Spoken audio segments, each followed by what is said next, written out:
1 Samuel conta a história do rei Saul e do rei Davi. E eu quero ler um texto em um momento que Davi fugia de Saul e algo acontece de uma forma trágica com os sacerdotes. E logo depois, Davi, então, ele vai para uma cidade. Eu quero que você abra sua Bíblia comigo em 1 Samuel, capítulo de número 23. 1 Samuel 23. Eu quero, antes disso, orar, para que Deus, nessa breve meditação, fale muito conosco, amém? Pai, fala ao nosso coração nessa noite e nos abençoa de uma forma muito especial. Ministra a tua palavra ao profundo do nosso ser, palavra essa que é tua, que é divina, que foi revelada pelo teu Espírito e que, quando cremos de todo o coração, opera maravilhas na nossa vida, realiza promessas maravilhosas, milagres, pelo teu poder, porque é a tua promessa. Fala ao nosso coração, meu Deus, e nos abençoa nessa noite, em nome de Jesus. Amém. Os irmãos conhecem bem a história do rei Davi. Rei Davi, aquele garoto que foi ungido por Deus para suceder Saul. É admirável como Deus ele conduz a história. É admirável como Deus não perde a história de vista. O governo de qualquer nação está nas mãos e no controle de Deus. A palavra de Deus diz que Ele levanta governantes e tira governantes, que Ele conduz nações, mas ao mesmo tempo Ele conduz pessoas, Ele levanta pessoas. Deus trabalha de uma forma tão magnífica que Ele consegue ao mesmo tempo agir sobre um povo, ou sobre os povos da terra e as nações, em todas as gerações, e Ele consegue também conduzir e agir sobre uma pessoa, sobre a atitude de um pai, de uma mãe, de um empregado, e assim vai. Deus é o Deus da história, amém, igreja? Ele é o Deus da história. E a Bíblia fala que Davi foi ungido como rei, mas ele não teve pressa. Ele não teve pressa de querer dominar ou tomar o trono. A Bíblia também fala que Saul, por escolher pecar, e várias vezes Deus o repreende e chega depois a um passo que Deus o destitui do trono, e Deus diz: eu vou colocar outra pessoa melhor do que você, porque você já errou demais. Mas Davi, ele não é apressado, ele não é ansioso, ele não come cru, ele deixa Deus conduzi-lo, ele cria em Deus, mas ele não antecipa, ele não queima etapas. Isso que é lindo na vida de Davi. Davi não queima etapas. Ele sabia que ele era ungido. Ora, ele descansava em Deus e esperava o tempo de Deus. Na teologia, existem dois termos, que é kairos e cronos. A Bíblia vai tratar desses dois temas. Cronos, cronômetro, é o nosso relógio humano. E kairos é o tempo de Deus. É o tempo da oportunidade de Deus. Em outras palavras, vai acontecer o que Deus sonhou no tempo dele, não no nosso relógio. E quando a gente queima etapa, quem se prejudica somos nós, porque nós antecipamos um fato. E pode ver quantas vezes sofremos, porque queimamos etapas, queremos dar uma ajudinha para Deus, e aí onde Deus ele fala: filho, não é agora. Em outras palavras, se Deus tem uma obra na nossa vida, Ele vai realizar. Vitor Hugo tem uma frase que ela é linda, que diz o seguinte: Não importa o ninho, se os ovos são de águias. Não importa o ninho. Em outras palavras, se há uma águia ali naquele ninho, no dia que essa águia se encontrar em si, ela vai voar. Indiferente se ela está no alto penhasco ou numa árvore, porque ela é uma águia. O pastor Ernesto Nini usa muito essa frase. E essa frase estava lá na nossa entrada do seminário. Não importa o ninho, se o ovo é de águia. Como assim, pastor? Não importa se estamos em Ferraz de Vasconcelos, uma das cidades mais pobres de São Paulo. Se você é águia de Jesus, você vai voar. Você vai voar. Quando? No tempo de Deus, da forma de Deus, amém? Não importa. O ninho pode estar no alto de uma colina, num penhasco, pode estar onde for. Se é águia, ela vai voar, amém? E Davi era uma águia, que voou o voo de Deus no tempo de Deus. E acontece algo muito curioso, que Deus coloca Davi para tocar a harpa para Saul. Logo depois, Davi vira escudeiro de Saul. Logo depois, Davi mata Golias. Depois, Davi é separado para fazer parte do exército de Saul, para ser um dos generais de Saul. E então Davi cresce grandemente no reino de Saul, porque Deus assim o quis. Mas Saul agora, vendo Davi crescer tanto, começa a invejá-lo, começa então a querer causar nele um mal, e Deus o protege, e Deus o livra. Ele quer até matar Saul, mas a própria filha de Saul, Mical, salva Davi. E Davi então, sabendo de que ele era águia, e podendo então se vingar de um rei tirano, não faz, ele prefere fugir, e ele foge. Presta bastante atenção, hein, gente, nessa declaração que eu estou dizendo. Ele foge, mas essa não é a fuga de um covarde, é a fuga de um piedoso. Guarda isso no seu coração. Tem embates da nossa vida que a gente foge, porque não é a fuga de um covarde, é a fuga de um piedoso que espera a intervenção de Deus. Porque eu te pergunto, que medo Davi tinha, se quando ele era pastor de ovelhas, ele enfrentou um urso e matou, enfrentou um leão e matou, e depois enfrenta Golias, que todo o exército treinado não tinha coragem, nem o próprio Saul, que era guerreiro. Gente, Saul era da tribo de Benjamim.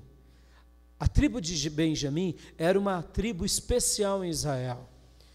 Os melhores soldados de Israel eram dos benjamitas. No livro de Juízes relata um fato, que a tribo de Benjamim sozinho disputa com todas as 11 tribos de Israel. E dão um trabalhão violento para ganhar a batalha. E sobram algumas centenas apenas. Essa herança de Benjamim estava encarnado neles, como uma herança de uma tribo de excelência, de guerreiros de ponta. Saul era esse homem. Jonatas, filho de Saul, numa ocasião empreitada contra os filisteus, a Bíblia fala que ele sobe nos penhascos e mata, e vai à frente da peleja. Eles eram excelentes. E Davi, que experiência tinha? Cuidando de ovelhinha. Ele não tinha medo, gente. Mas a fuga de um homem de Deus é essa fuga, que sabe fugir na hora certa. Porque tem horas que não somos nós quem agimos, é Deus quem age. Amém, queridos? A gente tem que saber discernir esse momento. Tem momentos que a gente tem que virar a mesa assim, e enfrentar a situação, enfrentar o medo, e destruir a porta, e falar, sai daqui, mal. Mas tem momentos que a gente tem que falar assim, não, eu vou fugir. Por quê? Porque essa peleja não é minha, é de Deus. E aqui, você acha que Davi não poderia vencer de Saul? Claro que poderia. Com uma pedrinha destruiria Saul, mas não fez, porque ele era ungido de Deus e a luta era de Deus.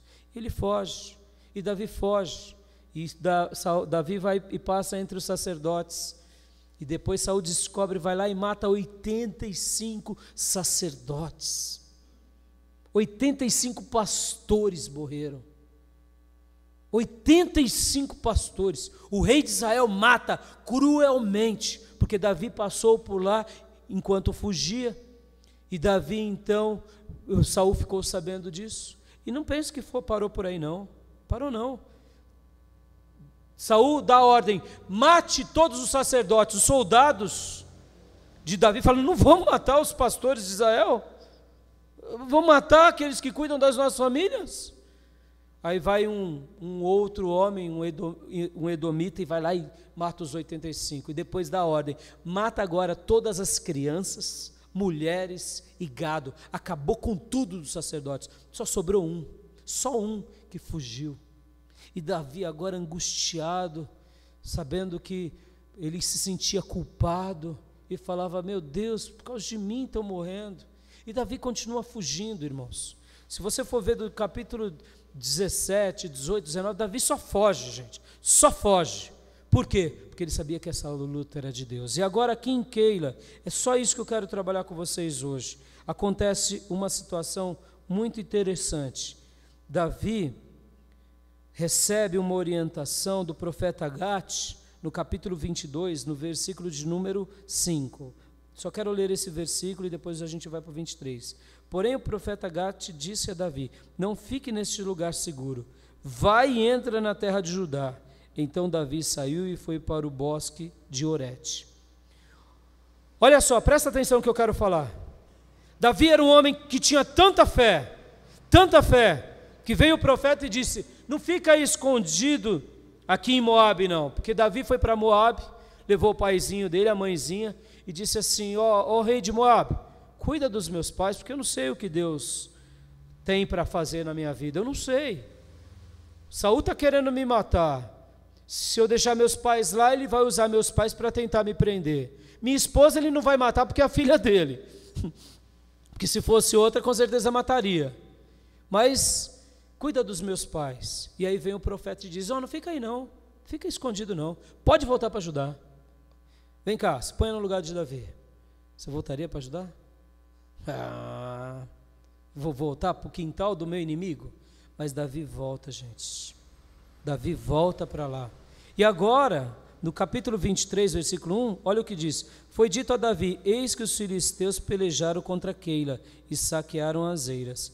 Consultou Davi ao Senhor, dizendo, irei eu e ferirei estes filisteus? Respondeu o Senhor a Davi, vai e ferirás os filisteus e livrarás Keila. Agora Abiatar, aquele sacerdote que fugiu, o único que ficou vivo, ele conseguiu fugir e conseguiu levar com ele a estola sacerdotal. Mas antes do capítulo 22, eu falei que quem falou com ele foi o profeta Gate. Olha lá, um profeta e um sacerdote, os pastores de Israel. Um que profetizava e um que era o sacerdote que fazia essa função também pastoral. E agora ele pede a Deus, Senhor, estão destruindo a cidade de Keila, o que eu faço? Vou lá? E aí Deus diz, pode ir, e você vai livrar Keila. E então Davi realmente vai e luta lá, ó, versículo 3. Porém os homens de Davi lhe disseram, temos medo aqui em Judá, quanto mais indo a Keila contra as tropas dos filisteus. Então Davi tornou a consultar o Senhor, e o Senhor lhe respondeu e disse, dispõe-te e desce a Keila, porque te dou os filisteus nas tuas mãos. Partiu Davi com os seus homens a Keila e pelejou contra os filisteus e levou todo o gado e fez grande mortifício entre eles. Assim Davi salvou os moradores de Keila. Olha que coisa linda. Foi lá e libertou Keila, que era uma cidade das mãos dos filisteus. Mas ele estava no nariz de Saul agora. E agora? E agora acontece algo muito curioso. Saul fica sabendo que Davi está em Keila. E aí Saul vai atrás de Davi. E aí o que Davi faz de novo? Davi, de novo, no versículo de número 10, orou Davi, ó Senhor Deus de Israel, teu servo ouviu que Saul de fato procura vir a Keila, para destruir a cidade por causa de mim. Entregar-me-ão os homens de Keila na mão dele? Descerá Saul como o teu servo ouviu? Ah, Senhor, Deus de Israel, faz-me saber ao teu servo. E disse o Senhor: descerá. Deixa eu dar só um contexto aqui. Davi, irmãos, nesse exato momento, ele tinha só 400 homens que lutavam com ele. Só 400. Mais ninguém.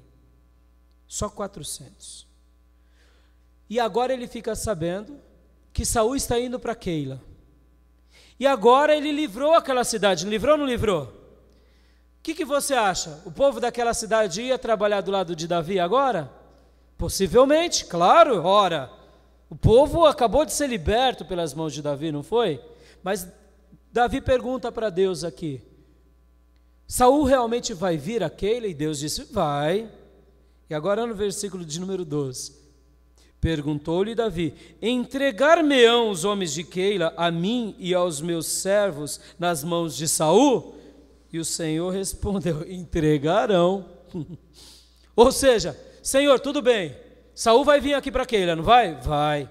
Mas e aí? O povo de Keila vai me entregar para Saul? Deus disse: vai. Que libertação é essa de grego que eu faço? Não é? Parece que você está ganhando um presente de grego, né? Lembra o cavalo de Troia? Olha, eu liberto uma cidade. Agora que eu preciso de ajuda, os moradores da cidade me entregam para o rei, que é meu inimigo, que quer me matar. O que Davi fez aqui? Ele poderia falar assim: eu desisto, Jesus, de ser rei. Esse negócio de ser rei é uma furada.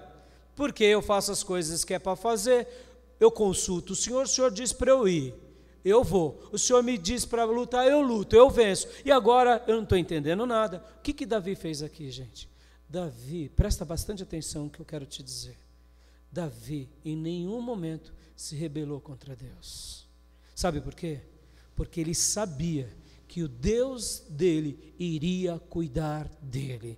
Mesmo quando ele não entendesse, ele iria ser protegido milagrosamente por Deus.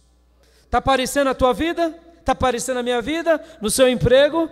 Na sua família? Está aparecendo? Que Deus te diz, ora, e você ora, e parece mais assombração, e parece que a sua oração está vindo contra você. Filho, continue firme nesse propósito, porque Deus irá pelejar em seu favor. Qual é a grande lição aqui? A grande lição aqui é porque Davi não olhou para ele, e nem para a circunstância. A grande lição aqui é a seguinte: ele consultou a Deus em cada momento. Eu não estou entendendo, Deus. O que ele fazia? Deus. E o que ele fazia com a resposta de Deus? Seguia. Está vendo como que a vontade de Deus para a nossa vida é simples? É clara? É difícil, mas é simples, porque Deus sempre vai nos dar uma resposta. E aí, de fato, quero ler para vocês agora o 13 e o 14 para a gente orar. Então se dispôs Davi com os seus homens, aqui já eram uns 600 homens, e saíram de Keila e se foram sem rumo certo. Davi faz tudo isso e fica andando que nem barata tonta. Aí você diz: pastor, essa é a minha vida. Fiz tanto e estou que nem uma barata tonta. Mas essa é a nossa vida, gente. Sabe por que a gente faz essas andanças sem rumo certo? Porque diante do homem a gente pode não ter morada certa, mas diante de Deus nós temos um porto seguro. Ele vai nos sustentar, Ele vai cuidar da gente, Ele vai proteger o nosso lar, Ele vai cuidar do nosso ministério, Ele vai cuidar do nosso futuro, porque Ele é o Deus Todo-Poderoso. Davi aqui está sem rumo certo, no nariz dele está Saul, e ele está aqui, ó, firme em Deus, firme em Deus, firme em Deus. Ele não sabe o que o aguarda, mas ele sabe de uma coisa em quem ele podia confiar. E agora, olha só, sem rumo certo. Sendo anunciado a Saul que Davi fugira de Keila, cessou de persegui-lo. Permaneceu Davi no deserto, nos lugares seguros, e ficou na região montanhosa, no deserto de Zif. Saul buscava-o de todos os dias, porém Deus não o entregou nas suas mãos. Deus vai te proteger em nome de Jesus. vai te proteger. Qual é a lição do texto? Consulte o profeta de Deus. Consulte o sacerdócio de Deus. Em outras palavras, consulte os homens de Deus. E toda vez que você realmente tiver uma direção, cumpra aquilo que Deus te disse. E quando você estiver embaraçado, consulte a Deus e siga o que Deus disse. E se Ele não diz nada, fique andando sem caminho certo, porque você estará no porto seguro, segundo a mão de Deus. O inimigo não vai te atacar, não vai te vencer, porque você é de Deus. E para eu concluir, é o que eu acredito. Nós não somos peru que morremos na véspera. Nós temos uma história escrita diante de Deus. E nada nem ninguém vai impedir que a gente cumpra essa missão no nome de Jesus. A tua vida está escrita no livro de Deus. Por isso, se refugie nele, creia nele, siga os seus profetas, os seus sacerdotes, e a sua alma prosperará sempre em nome de Jesus. Amém? Eu sei que talvez você está dizendo, pastor, eu estou alimentado, mas diante de mim tem um monte de incógnita. É as nossas incógnitas. Diante de Deus, a gente vai chegar lá e a gente vai prosperar. Amém, queridos? Vamos orar.